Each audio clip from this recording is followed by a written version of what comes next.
Good morning, and thank you so much for joining us right now. This streaming on your device here at June 24th here at 9 a.m. If we seem a little bit frazzled, maybe I was gonna say razzled, like excited. We have had some huge news here develop. I would say in the past 90 minutes, shockwaves sent throughout Capitol Hill. Today was actually meant to be what I would say, and I think most people would say, as one of the true rare instances in modern history in terms of our country coming together over a bipartisan bill. Welcome in. Thank you so much for joining us. I'm Chris Gros, joined as always here by Jack Hull. And Jack, while we are able to put this show on together, Congress very rarely is able to pass a bill. Obviously, they can pass bills when we have a supermajority in either house or both houses, reconciliation. We're going to be getting into all of that.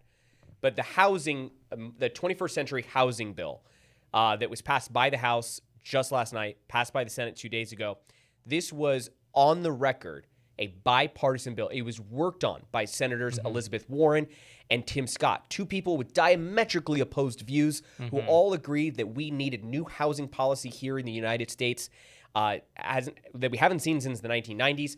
And at the 11th hour, 11.5 hour, we knew that even President less, Trump probably.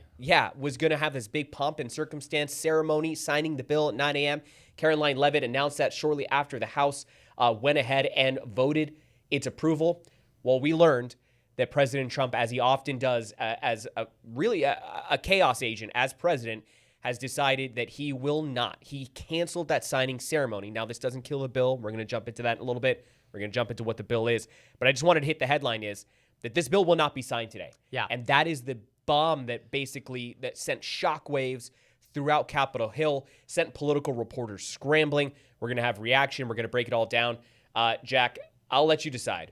Where do we want to go first here? Because there's a whole lot to get to. Let's start from you kind of did it a little bit, but we'll go to the True Social post. Yeah, but let's really do quick, that. but really quick, I do want to make a point, and I want to underscore the point that you made because we'll take a look at the voting numbers here in just a second of what they were specifically through both the House and the Senate here for these housing reforms. You do see these votes often, but it's usually certain minute things. It's not something as major. This is what lawmakers are promising is major reform that seeks to tackle what is becoming an ever so prevalent issue here in the United States. No matter where you being live. the rising costs of living, specifically rent prices. We'll break down just how expensive it has gotten here recently in the past 6 years. A lot of this is really triggered by the advent of the COVID-19 pandemic, but it is a very, like you said, a rare instance that not only do you see Republicans, Democrats coming together to tackle an issue, but a big issue. Yes. One that we were expecting them to heavily tout today. You are going to see Mike Johnson in one wing of Congress, of the Capitol. You're going to see Hakeem Jeffries in the other wing of the Capitol. Both, usually who do their pressers at the exact same time and rail against each other for whatever policies they don't like, come together and promote themselves ahead of a midterm for the exact same issue. That's something you very rarely see here on Capitol Hill. This was seen, quite frankly, as, especially on social media last night and very much into this morning, as a sigh of relief from Republicans facing midterm challenges. Republican leadership wondering if they will have a challenge when it comes to the numbers in the House and the Senate. That this was going to be finally something in the wake of obviously what is going on with Iran, in the wake of rising inflation, that yes, here is a campaign promise and kept. And indeed, what we learned is that it was not kept, at least not for now, because this is the Truth Social post that went out. Now, shortly before this, as you saw some of the voting numbers there, 85-5. Guys, you don't see that in the Senate. That was from days ago. But this was, of course, a bill that was going to go ahead and try to attempt to combat the high housing prices for years. Particular concern here for a number of cities. Obviously, since COVID, a housing boom rose prices in previously unaffected rural areas as well, too. We know that they're very high in urban areas. But we have seen that there has been an estimated shortfall of homes between 1 to nearly 6 million homes in a lot of places. In fact, you take a look at the numbers there. Since COVID-19, rent prices up 38%. Home prices up 5 times the median household income. 30-year mortgage, that interest rate at 6.47%, up nearly 3.5% from June of 2020. This bill tried to combat all of this, and it potentially still can. But again, this is the Truth Social post that went out this morning. President Donald Trump saying, quote, "Today's housing news conference and signing is hereby canceled until such time as we pass the desperately needed Save America Act, which I consider to be a national emergency. Thank you for your attention to this matter, President DJT," which of course stands for President Donald Trump. There was a Truth Social post that went out before this that sort of gave the indication that President Trump might do something, but I don't think a lot of people had this.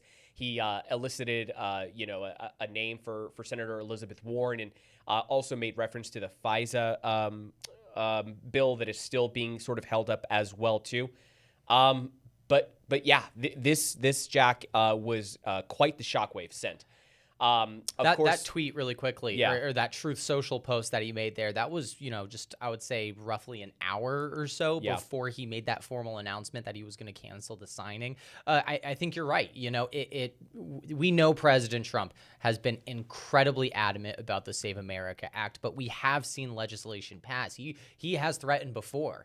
He did it at a GOP conference at Mar-a-Lago. He essentially threatened, "I'm not going to sign any bills until the Save America Act is signed." And we've talked about that here on the show. But here and there, we have seen stuff go through. Yeah. Most notably, DHS funding was one of those things in which we saw go through, you can never tell sometimes in the whipsaw nature that has been not just the first Trump presidency, but the second Trump presidency as well, whether or not this is a true threat as to whether that he was going to, cancel something like this, or if it was just political posturing, reaffirming his support for it. You see that sometimes happen at, I would say, maybe an almost cyclical nature.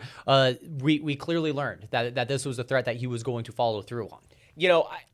Do we have the tweet from Caroline Leavitt, the press secretary?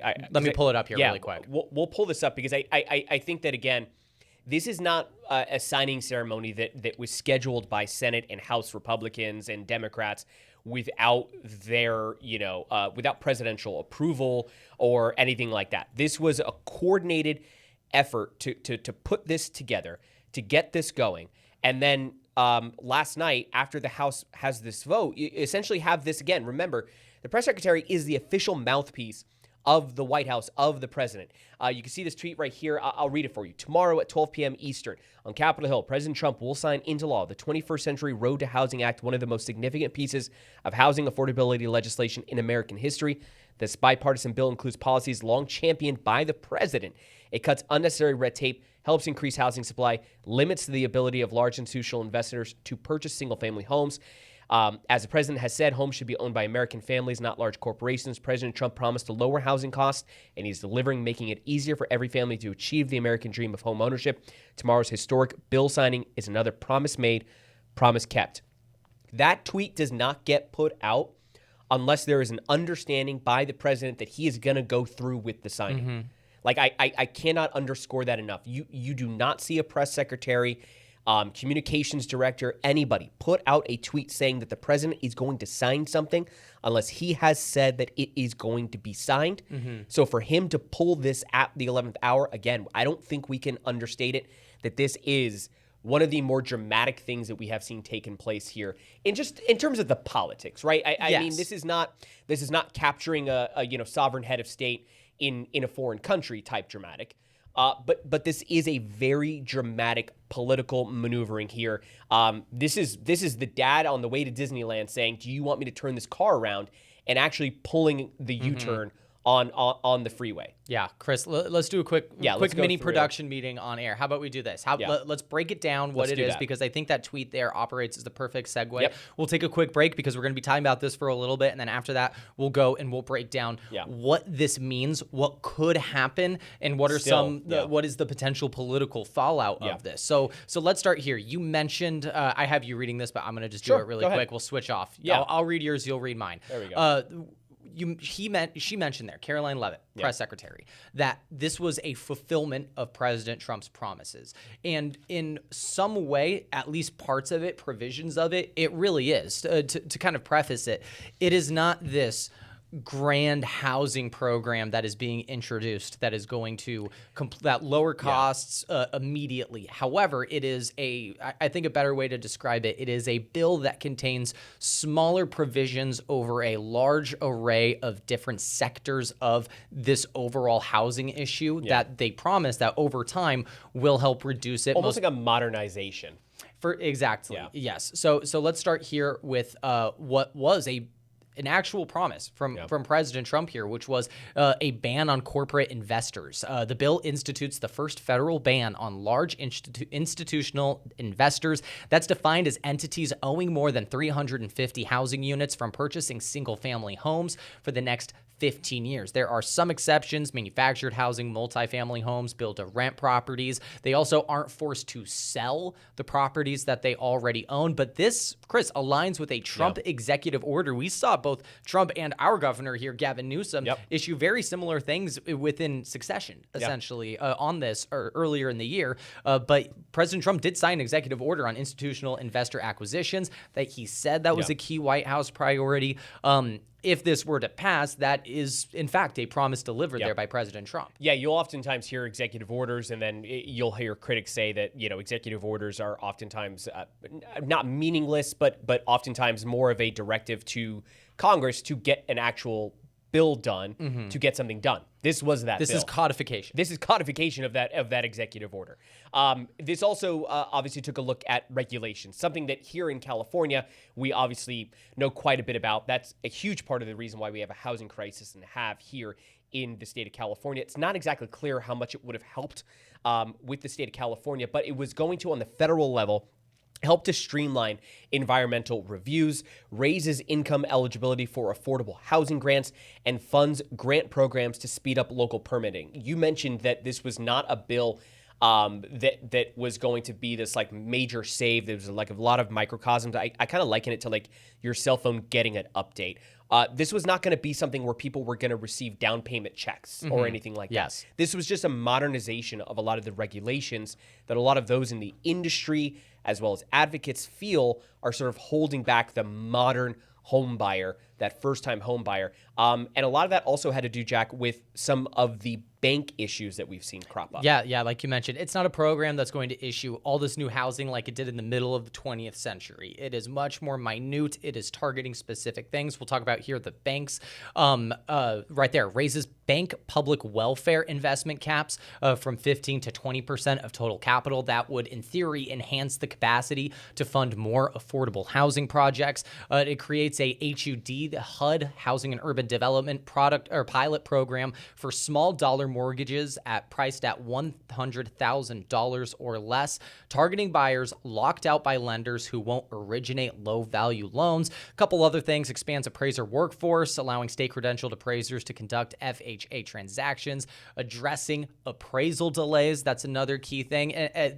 We talk about delays here, and I think it is maybe not lowering costs, but eliminating scenarios that as a reaction raise costs. I think that's a good way to describe it as well. And of course, I wanted to throw this one in here specifically. You take it away here, but this is a military town. There are veteran benefits that take part in this. We've heard anecdotally from a number of veterans, especially those on disability, that sometimes those disability income checks or anything again that you have, it could impact your eligibility concerns, those calculations. This would exclude those disability income, require lenders to disclose loan comparisons. So again, for a lot of those veterans that are looking at VA loans, this is potentially something that obviously would help them try to get and secure and lock down that VA loan.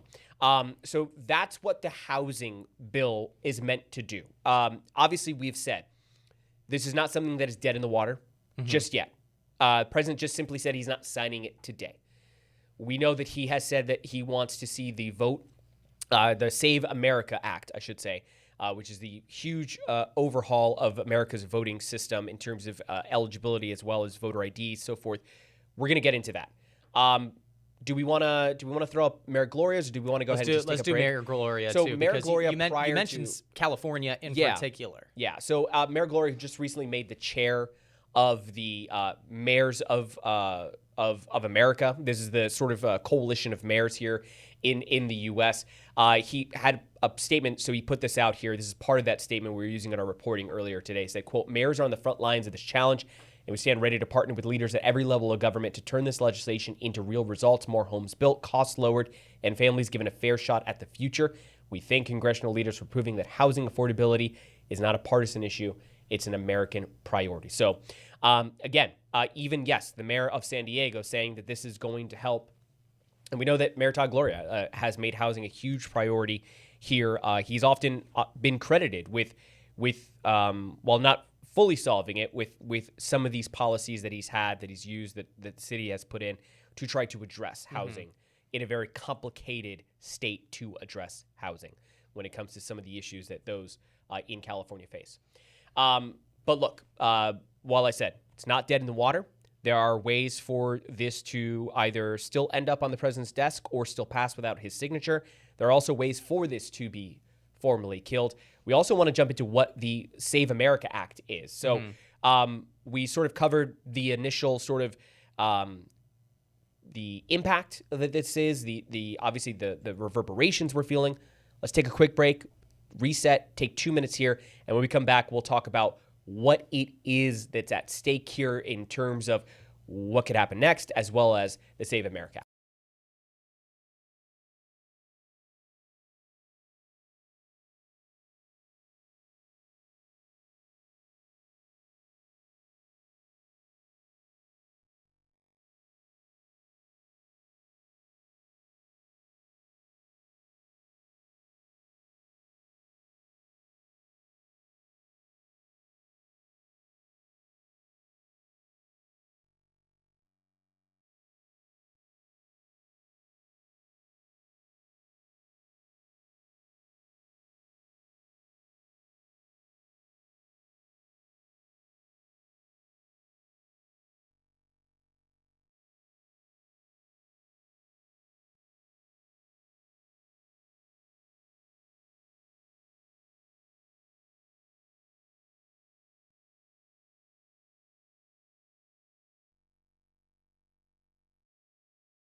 All right.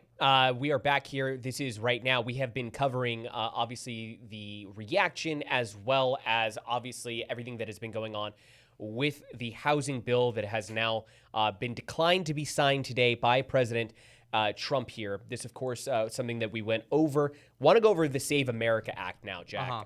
And because that is what the president has said. He put out the Truth Social post basically saying that until the Save America Act is passed in some form or fashion, that he will not be signing anything. This is the Truth Social post where he announced that the cancellation of that ceremony is hereby canceled until such time as we pass the desperately needed Save America Act. So, Jack, what is the Save America Act? In fact, this is maybe not the first time that we have uttered that phrase here on this show. Yeah, I think, and you know, I think for this conversation in particular, it's important to talk about the Save America Act, but it's also important to really talk about why it still hasn't been passed, because I think that's really the key issue here of what's really holding this up. But the Save America Act is essentially putting some form of a federal voter ID process into place.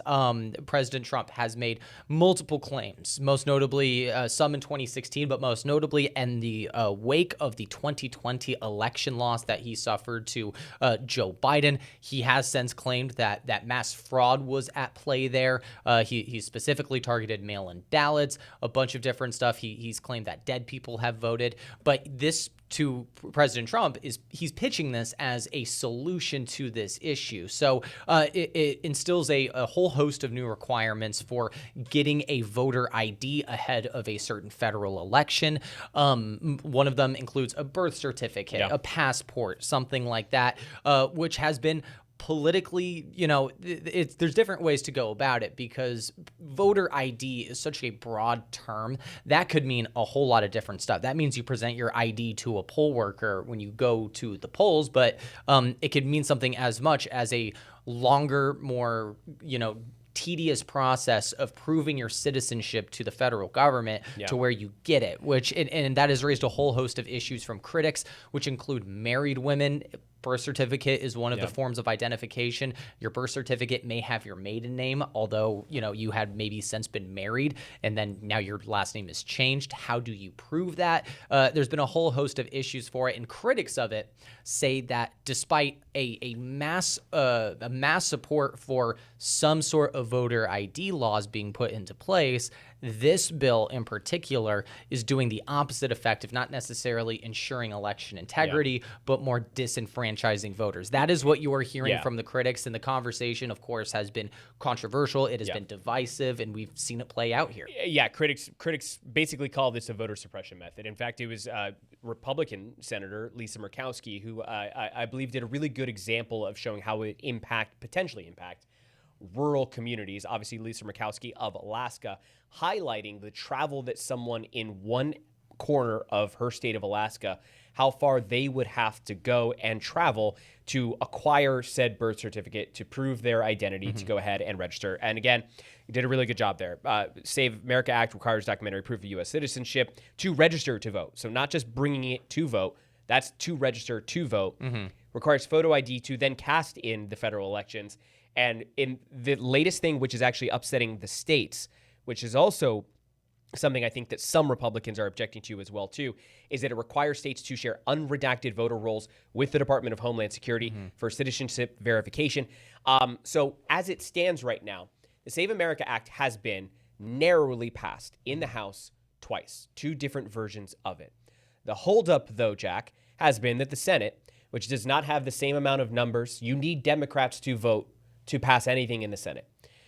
It has.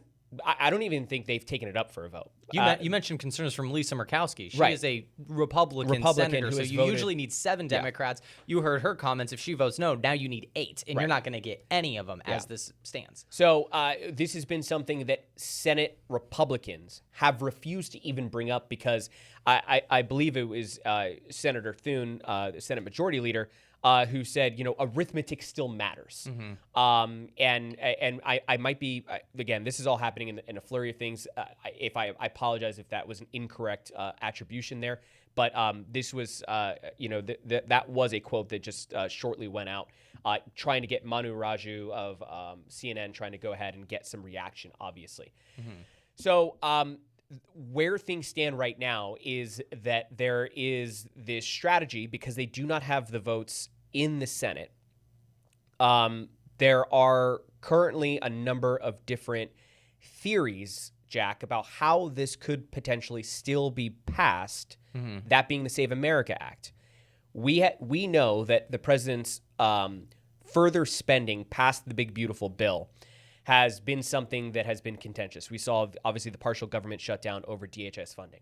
So in an effort to sort of bypass that unpopular, there is a mechanism within Congress called reconciliation. That's how the big, beautiful bill was passed, Yes. reconciliation. So that does not require the supermajority in the Senate, correct? The 60 votes. The 60 votes. Yes. So the way that they get around that is the House obviously passes something because I believe, does the House have to pass it through reconciliation technically, or both parties do, but essentially but when it it is kicks to the Senate, it doesn't require 60. It doesn't Simple majority. require 60, but there's only the range in which certain pieces of legislation can go through this reconciliation process is incredibly narrow, Chris. There has to be budgetary. It has to be budgetary. So when you're looking at all of the provisions of this bill, and you can use reconciliation to do a lot of different things. The Affordable Care Act, for example, was a massive reform to the Medicare system here in the United States. That was passed through reconciliation.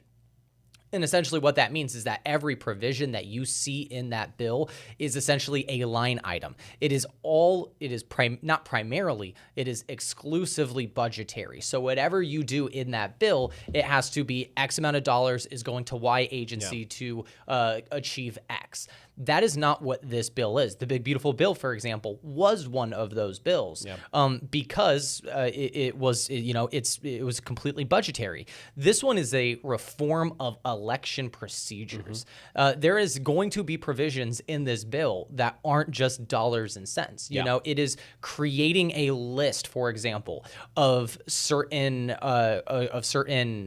requirements that you need to give to a federal agent to verify your citizenship before you can get an ID card. We talk about the food stamps thing, but that is inherently a budgetary thing. That is, we're going to give X amount of money to this person a month. Here are the requirements. Yeah. This is getting an ID. This is getting a verification. It's a very different thing. I would even go further and say this is fundamentally changing how we vote in America and how it is that elections are held. It has been a long-standing tenet of our country that states decide how it is that they register voters and how it is that they hold elections. And that's been a controversial thing here as well. We see that playing out. California has their own rules now, compared to Mississippi, compared to Florida, compared to everybody, right? Like how we register to vote in this country is dictated by your states' rights. This is federalizing election laws, to put it simply. That's why it is I won't call it unpopular, because there have been polls that there are certain items of this that poll well on both sides.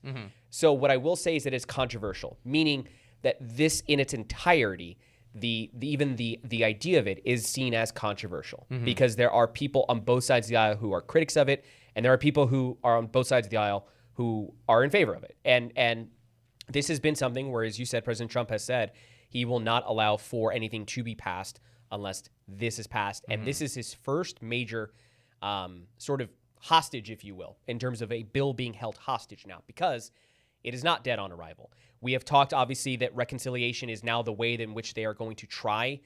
We have heard, I'll go through some of the reports here right now. It appears that Speaker Mike Johnson, as well as other Republican lawmakers, President Trump is meeting with Republican senators later today, that this would be the third such reconciliation bill that they are going to try to put together. That essentially that is their theory.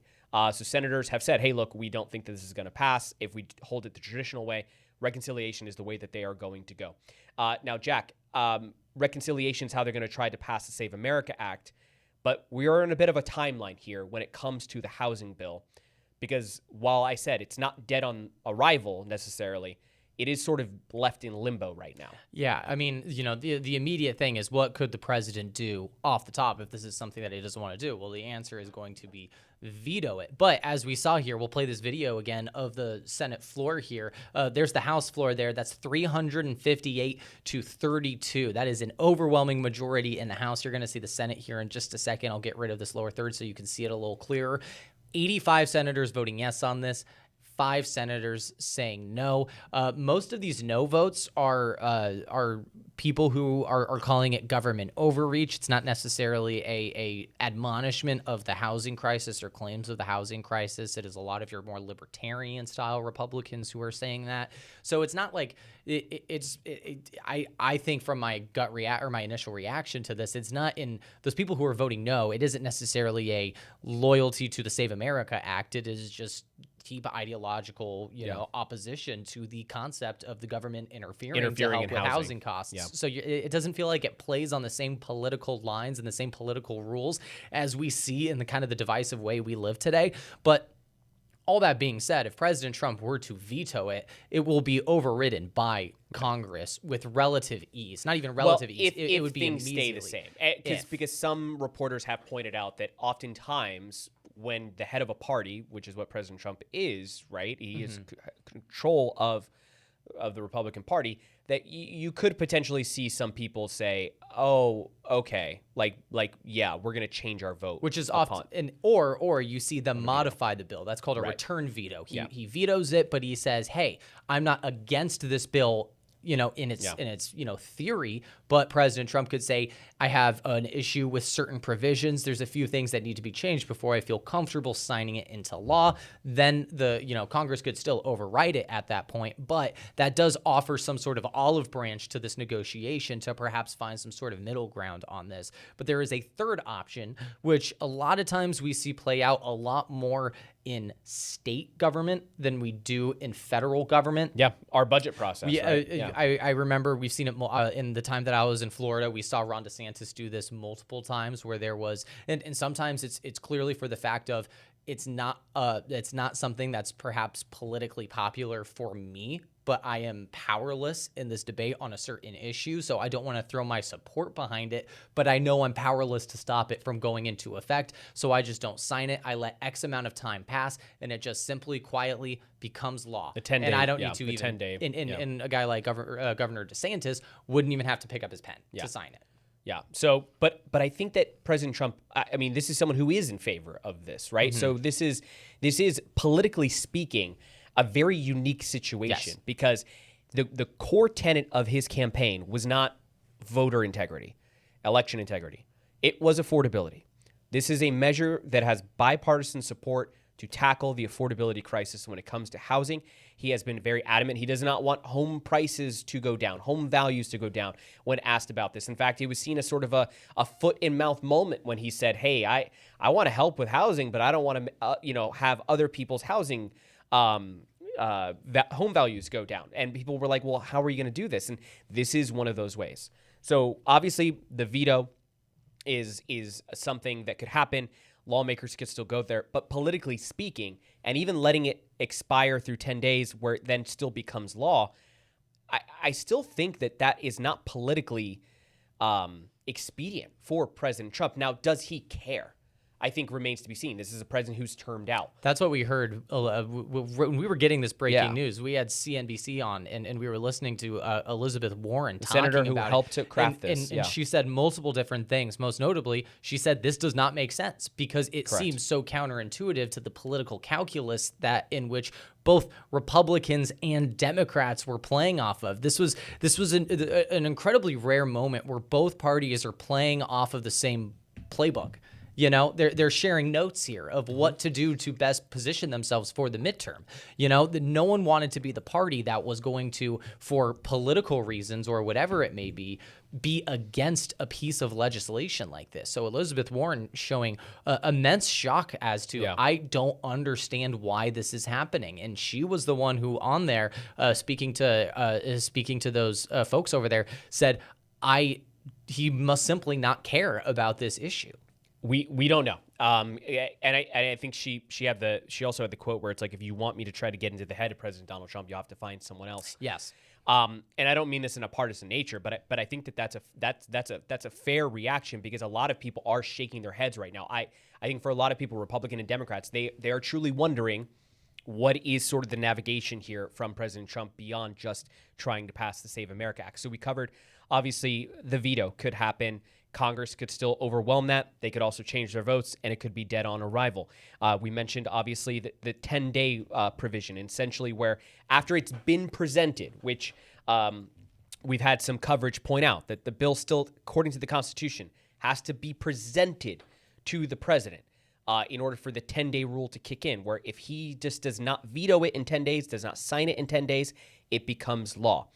There's also the pocket veto, Jack, which is technically a form of a veto, but it's one that hasn't been attempted since 2007 by George W. Bush.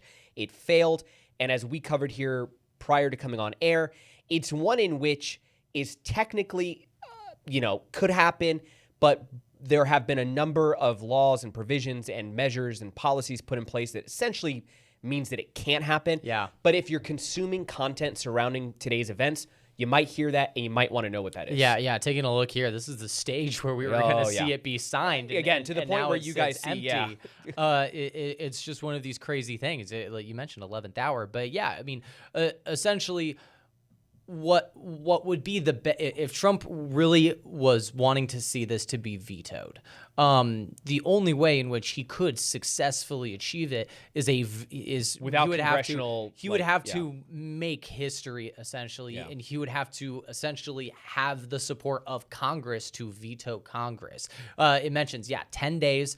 That's only though in the case in which Congress is not in session, in which it has been adjourned. So after 10 days, it sends back. But the theory is, and this is what the Constitution says, if there's no Congress to see it be returned to them, then they can't act on it. And therefore, they would have to reintroduce a bill like this as new legislation and essentially start all over. However, it is very rare nowadays to see Congress not be in session. They do what is called pro forma sessions constantly. And that is, for example, if there is a summer recess, the congressmen, congresswomen are going home for Labor Day or for their summer break there at the end of August or whatever it may be, Christmas, Thanksgiving.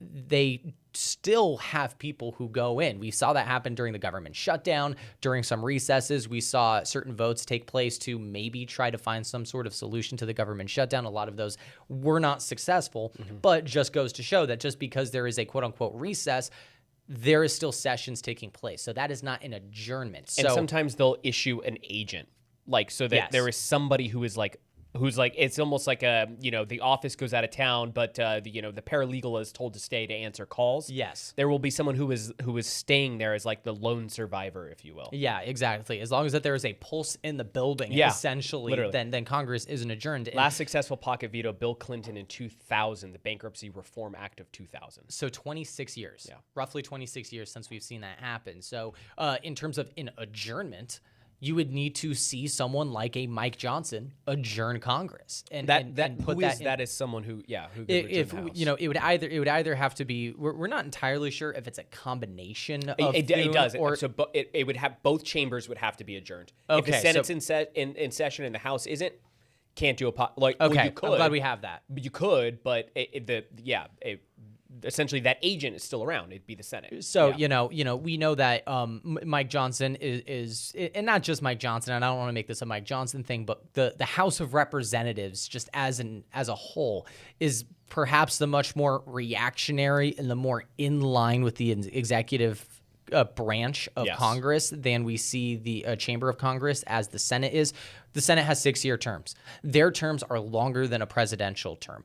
Very often is it that you will see senators be more willing to exercise that political independence from the executive branch than the House, because the House is constantly running for re-election. The Senate has that political capital to be able to do it. So, for example, I believe this is from Monday, either Monday or before the House vote yesterday. Senate Majority Leader John Thune, Republican from South Dakota, speaking on this bill that is now not being signed today. Take a listen. And as we think about this 250th anniversary, it's also a good time to reflect on many of the things that we've been able to accomplish and the issues that we've been trying to address here in the United States Senate. First and foremost, of course, right now, as you know, is the housing bill just passed. It's going to be taken up by the House later and hopefully signed into law by the President. It gets at the very heart of an issue that I think is really important to the American people, and that's the issue of affordability. Home ownership has always been considered to be part of that American dream, and to be able to, put your flag in the ground and have some place where you can take care of your family, this legislation is going to make that more possible. And I can't think of anything that is a better way to celebrate the 250th anniversary of this country than making it easier for people to pursue the American dream of home ownership. Again, that was an 85-5 approval in the Senate. So the situation that we had just outlined there was, of course, a hypothetical. It would take a historic set of circumstances. We've kind of speculated a perhaps a waste of political capital to achieve something like that, because we're talking about the midterms. You're hearing him talk about this is something that both parties feel like can truly deliver to the American people. So to kind of put it in, a final thought, especially in the context of the midterms, because you're going to hear a lot of conversation about this in the context of the midterms. This is an affordability issue. So through and through, this is going to be talked about many times in the context of the midterms. To put a issue of affordability aside for a separate issue of, election integrity or democracy or something of that nature, it shades of the exit polls of the 2024 election is kind of how is the question that I'm wondering. Are we going to see a repeat of this as we head into the midterms here because of something like this? Could this be President Trump's Kamala Harris moment?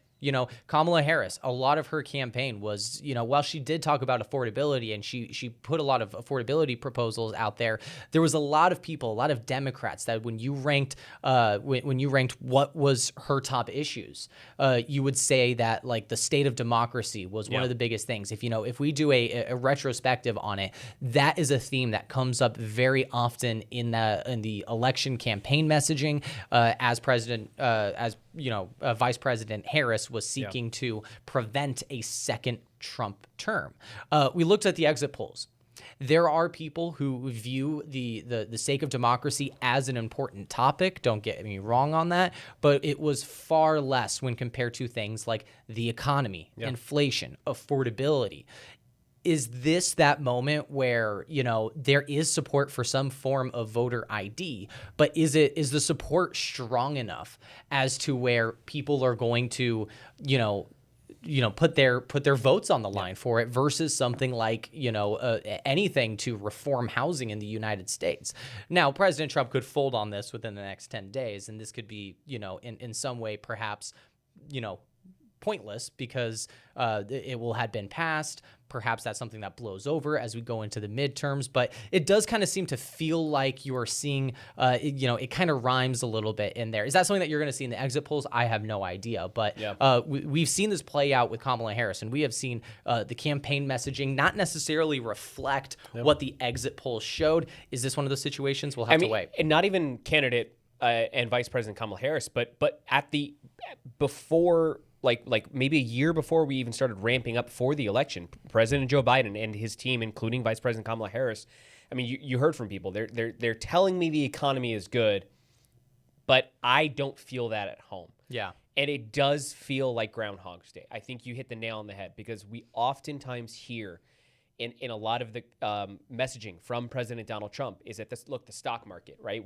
The meme that has now become Pam Bondi, former Attorney General, the Dow is above 50,000 points, as if everyday Americans are watching the stock market. We heard at a rally yesterday, President Trump made mention of some sort of anecdotal, conversation that we have breaking news from 7 minutes ago. We're still going to wrap it up here because this is kind of in line to what we're talking about.